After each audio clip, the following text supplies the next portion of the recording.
আমার packing full complete. ভোর ভোর বেরিয়ে পড়ছি। আজকে যাব মন্দারমণি। লাগেজপত্র ঢুকে গেছে গাড়ির মধ্যে, এইবার রওনা দেওয়ার পালা। আসছি। টাটা কর, টাটা কর, টাটা কর।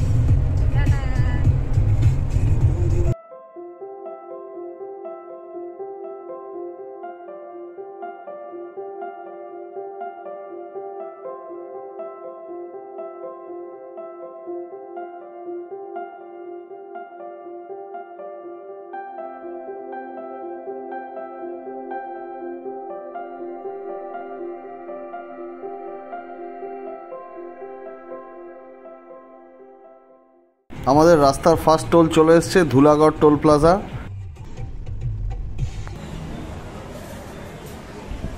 এখন আপাতত একটু দাঁড়িয়েছি আমরা একটা জায়গায়, হালকা একটু ব্রেকফাস্ট করব। আনন্দ বলে একটা রেস্টুরেন্ট কোলাঘাটে। এই জায়গাটা কিন্তু বেশ ভালো, সামনে একটা নার্সারিও আছে, পঞ্চবটি গার্ডেন বলে। তো এখানে বেশিক্ষণ না, 10-15 মিনিট আমরা দাঁড়াবো। সব অর্ডার দেওয়া চলছে। এখান থেকে তাড়াতাড়ি করে বেরোবো আমরা, 15-20 মিনিট ম্যাক্সিমাম। ব্রেকফাস্ট করে বেরোনোর পথে আমার পিস্তত বোনের সঙ্গে দেখা হয়ে গেল। কাকিমা, রজত, আমার ভাগ্নে সবাই আছে। ওরা সবাই দীঘা যাচ্ছে। এটা আমাদের রাস্তার সেকেন্ড টোল, সোনাপেটা টোল প্লাজা।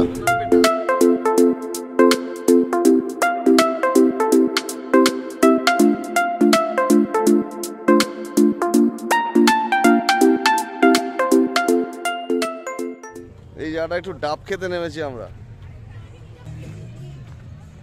এই চলছে ডাব খাওয়া। কত করে গো দিদি? আমাদের বাচ্চা মানুষ পেয়ে ঠকিয়ে দিও না কিন্তু।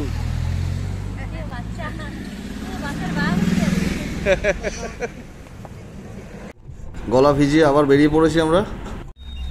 চলে এসেছি কাঁথিতে আমরা এখন। দীঘা 33 কিলোমিটার হচ্ছে।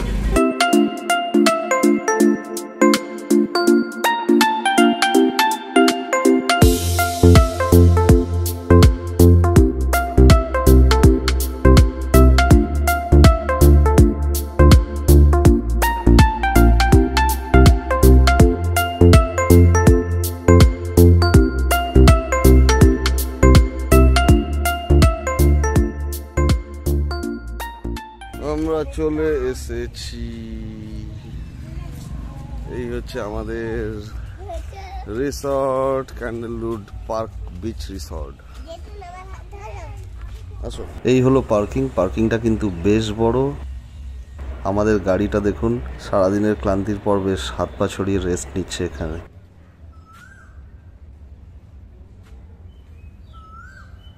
এই সামনে দিয়ে গিয়েই সমুদ্রটা। রিসেপশন এটা। চারপাশটা বেশ সুন্দর সাজানো গুছানো, প্রচুর ফুলের গাছ আছে, দারুণ লাগছে। বাহ, সুন্দর। কি কি আছে এখানে? রেস্টুরেন্টস রয়েছে, আইসক্রিম পার্লার রয়েছে, তন্দুর মকটেল সবই পেয়ে যাবেন।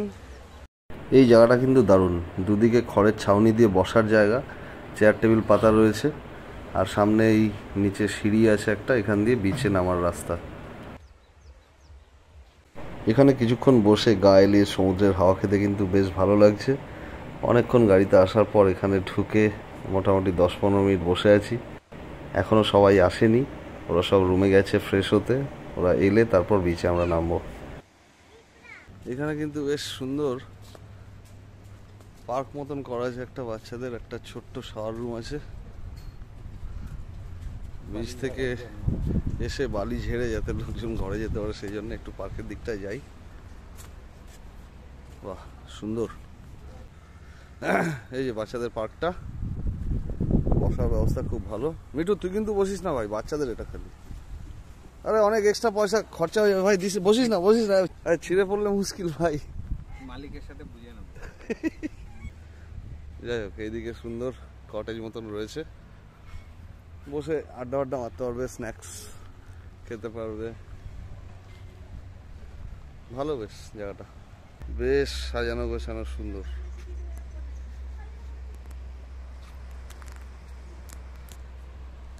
আর এখানে বসার জায়গাটা তো দেখালাম একটু আগেই। এদিকে পরপর বসার জায়গা রয়েছে, তো উপরে খড়ের ছাউনি দেওয়া। এইদিকেও তাই।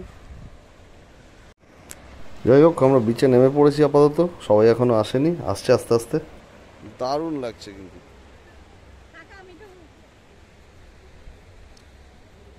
এই হচ্ছে আমাদের রিসর্টটা। এদিকে হালকা ফুলকা ফটো সেশন চলছে।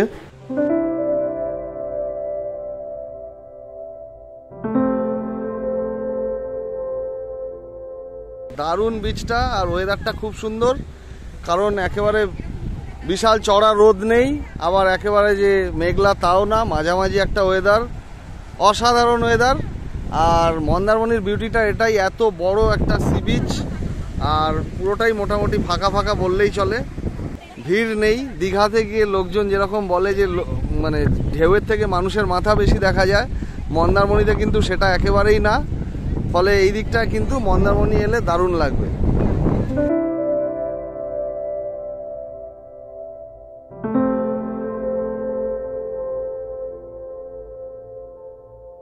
এই দাদাকে পেয়েছি আমাদের সাথে, বলছি এখানে বোট রাইডে কত দূর যায় দাদা? 5 kilometre up down. 5 kilometre up down সমুদ্রের ভেতরে? বা আর পার হেড কত চার্জ পড়ে? 250 টাকা পার হেড। আর কতক্ষণের জন্য হয় এটা? 10-15 মিনিট টাইম লাগে ঘুরে আসতে। 10-15 মিনিট টাইম লাগে। আচ্ছা, এমনি সেফটি কি থাকে, মানে কোনো অসুবিধা? হ্যাঁ, লাইফ জ্যাকেট থাকে। লাইফ জ্যাকেট থাকে। আচ্ছা, কোনো অসুবিধার ব্যাপার নেই না? আচ্ছা আচ্ছা আচ্ছা আচ্ছা। বাচ্চাদেরও নিয়ে যাওয়া যায়? হ্যাঁ, বাচ্চারাও যায়। বাহ, এমনি লোকজন চড়ে প্রচুর না? আচ্ছা আচ্ছা। এই স্পিড বোট ছাড়া আর কি আছে এখানে? স্পিড বোট আছে, ব্যানানা আছে, জ্যাক্সি আছে। জ্যাক্সি আছে, ব্যানানা আছে, স্পিড বোট রয়েছে। এটিভি আছে। হ্যাঁ, এটিভি। এটিভি। আচ্ছা আচ্ছা আচ্ছা, ওকে ওকে ওকে, ঠিক আছে দাদা, থ্যাংক ইউ।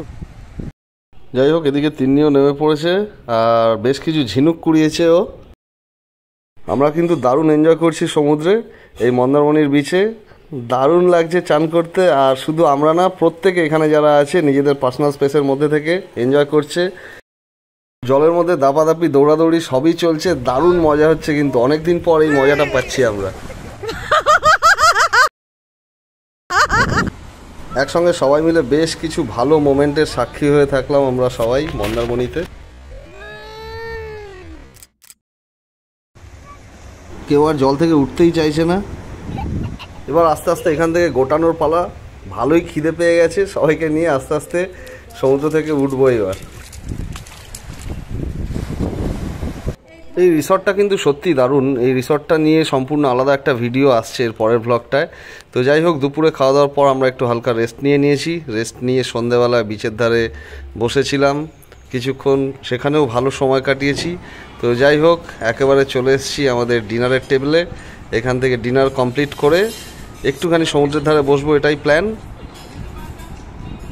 ডিনার কমপ্লিট করে বিচের পাশে এই বসার জায়গাটা চলে এসেছি আমরা, এখানে কিছুক্ষণ বসবো। আর সত্যি কথা বলতে সমুদ্রের এই হাওয়াটা কিন্তু দারুণ লাগছে।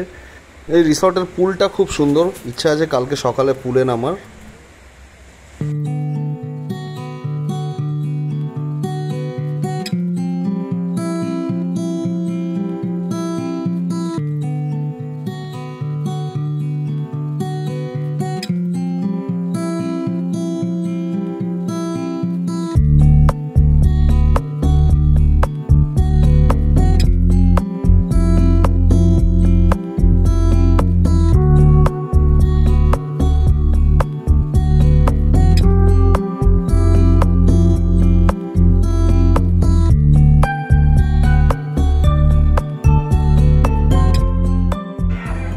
পুলে নেমে পড়েছি সবাই, সবাই বেশ লাফালাফি করছে, বেশ সুন্দর একটা অ্যাম্বিয়েন্স, মিউজিক চলছে ভালো। এদিকটা একটা বেবি পুলও রয়েছে, বেশ ভালো, দারুণ এনজয় হচ্ছে কিন্তু। হ্যালো, একটা বড় কাতলা এসছে, ওরে বাবা রে, এটা পুলের জল নেমে চলে গেল। হ্যাঁ, গ্রুপে এলে কিন্তু এটাই মজা, আমরা কিন্তু বিশাল মস্তি করছি এখানে। শুধু আমরা না, কচিকাচাগুলো একদম নাচ গান নিয়ে মেতে আছে পুরো, বেশ ভালো কাটছে পুরো ব্যাপারটা। এখানে একটা মকটেল কাউন্টার আছে, মকটেল, ককটেল, হুক্কা সব কিছুই মোটামুটি অ্যাভেলেবেল। অনেকক্ষণ ধরে পুলের মধ্যে আছি আমরা, খুব এনজয় করেছি। এইবার আস্তে আস্তে পুল থেকে বেরোনোর টাইম। এই ক্যান্ডলউড পার্কের দুটো পার্ট রয়েছে, একটা হচ্ছে ফরেস্টার, রাস্তার ডান দিকে যেটা দেখাচ্ছি, গেটটা দেখুন দারুণ সুন্দর সাজানো গোছানো, এখানেই আমরা ছিলাম। আর পুলটাও এদিকেই রয়েছে পিছনের দিকটায়, খুব ভালো। আর রিসেপশনটা যেখানে দেখিয়েছিলাম সেই বিল্ডিংটা হচ্ছে ক্যান্ডলউড পার্ক বিচ রিসর্ট, ওটাও বেশ সুন্দর সাজানো গোছানো। তো ওভারঅল পুরো রিসর্টটাই খুব সুন্দর। এই রিসর্টটা নিয়ে আমার নেক্সট ভিডিওটা বানানোর ইচ্ছা আছে, যেখানে আমি আপনাদের আরও ডিটেলস দেওয়ার চেষ্টা করব। আজকের মতন ভিডিওটা এখানে শেষ করছি। সবাই খুব ভালো থাকবেন, সুস্থ থাকবেন। ভিডিওটাকে প্লিজ লাইক শেয়ার করুন আর চ্যানেলটাকে সাবস্ক্রাইব করার অনুরোধ রইল। Thank you so much.